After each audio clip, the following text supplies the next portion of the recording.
Hello friends, welcome back to નવા વિડીયોમાં। તો આજે આપણે ખીચું બનાવીશું એકદમ પરફેક્ટ માપ સાથે। જો તમે આ ખીચું બનાવશો તો તમારું ખીચું એકદમ સરસ બનશે। ખીચું બનાવવા માટે મેં અહીંયા 3 કપ પાણી લીધેલું છે। તો મેજરમેન્ટનું ખાસ ધ્યાન રાખવાનું છે। જે કપથી તમે પાણીનું માપ લેશો એ કપથી જ તમારે લોટનું માપ લેવાનું છે। તો ઘરમાં રહી કોઈ પણ એક વાટકી લઈ અને તમારે 3 વાટકી પાણી લઈ લેવાનું છે। ત્યારબાદ મેં અહીંયા આદુ અને મરચાંની પેસ્ટ લીધી છે, 2 ચમચી તલ અને 1 ચમચી જીરું એડ કરી દઈશું। હવે આ પાણીને આપણે બરાબર રીતે ઉકાળી લેવાનું છે। તો પાણીને ઉકાળવું ખૂબ જ જરૂરી છે। તો હું અહીંયા ઢાંકણ ઢાંકી અને પાણીને લગભગ 5 થી 7 મિનિટ માટે ઉકાળી લઈશ।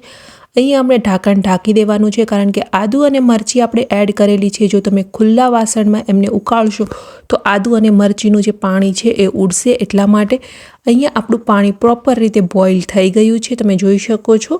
તો આ રીતે આપણું પાણી બોઇલ થઈ જાય ત્યારબાદ એમની અંદર આપણે અડધી નાની ચમચી જેટલો બેકિંગ સોડા એડ કરી દઈશું। જો તમારી પાસે પાપડ ખાર છે તો તમે અહીંયા પાપડ ખાર પણ એડ કરી શકો છો, અધરવાઇઝ તમે બેકિંગ સોડા એડ કરી દો। અને ત્યારબાદ ફ્રેશ કોરિએન્ડર એડ કરી દઈશું। ફ્રેશ કોરિએન્ડરથી ખૂબ જ સરસ ટેસ્ટ આવે છે। અને હવે અહીંયા આપણે ચોખાનો લોટ એડ કરવાનો છે। તો જે વાટકીથી તમે પાણીનું માપ લીધું છે એ જ વાટકીથી તમારે અહીંયા ચોખાનો લોટ લેવાનો છે। તો 1 કપ આપણે ચોખાનો લોટ એડ કરી દઈએ અને ત્યારબાદ આપણે પ્રોપર રીતે મિક્સ કરી દેવાનું છે, જેનાથી એમની અંદર ગઠ્ઠા ના રહે। આ સ્ટેજ પર મેં ગેસની ફ્લેમ એકદમ લો કરી દીધી છે અને લો ફ્લેમ પર આપણે મિક્સ કરી લેવાનું છે। એક વખત બધી વસ્તુ મિક્સ થઈ જશે એટલે પાણી અહીંયા એકદમ પરફેક્ટ માત્રામાં આપણું છે। હવે આપણે ગેસની ફ્લેમને લો રાખી ઢાંકણ ઢાંકી અને લગભગ 10 મિનિટ માટે લોટને કૂક કરી લેવાનો છે। તો અહીંયા લોટને કૂક કરવો ખૂબ જ જરૂરી છે। 10 મિનિટ માટે આપણે કૂક કરી લઈશું।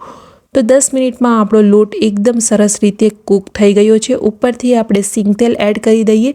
તો ખીચું છે એ સિંગ તેલની જોડે ખાવાની ખૂબ જ મજા આવે છે। તમારી પાસે સિંગ તેલ ના હોય તો તમે કોઈ પણ નોર્મલ બીજું તેલ પણ અહીંયા એડ કરી શકો છો। હવે મિક્સ કરી દઈશું બધી વસ્તુને અને આપણું ખીચું બની અને તૈયાર થઈ ગયું છે। તમે ગરમા ગરમ ખીચું એન્જોય કરી શકો છો। સર્વિંગ બાઉલમાં લઈ લેશું અને સર્વિંગ બાઉલમાં મેં થોડું ઉપરથી ફરી સિંગ તેલ એડ કર્યું છે। અહીંયા ફરીથી સિંગ તેલ એડ કરવું બિલકુલ ઓપ્શનલ છે। અને સાથે આપણે જે અચાર મસાલો આવે છે એ અચાર મસાલો પણ એડ કરી દીધો છે। અચાર મસાલો ઓપ્શનલ છે, પરંતુ એનાથી ખૂબ જ સરસ ટેસ્ટ આવશે। એક વખત જરૂરથી એડ કરી અને ટેસ્ટ કરજો। રેસીપી કેવી લાગી કમેન્ટ કરી અને બતાવવાનું ભૂલતા નહીં। અને હજુ સુધી ચેનલને સબસ્ક્રાઈબ નથી કરી તો સબસ્ક્રાઈબ કરી અને બાજુમાં રહેલા બેલ આઇકન પર ક્લિક કરી દો, જેનાથી તમને ડેઇલી નોટિફિકેશન મળતી રહે।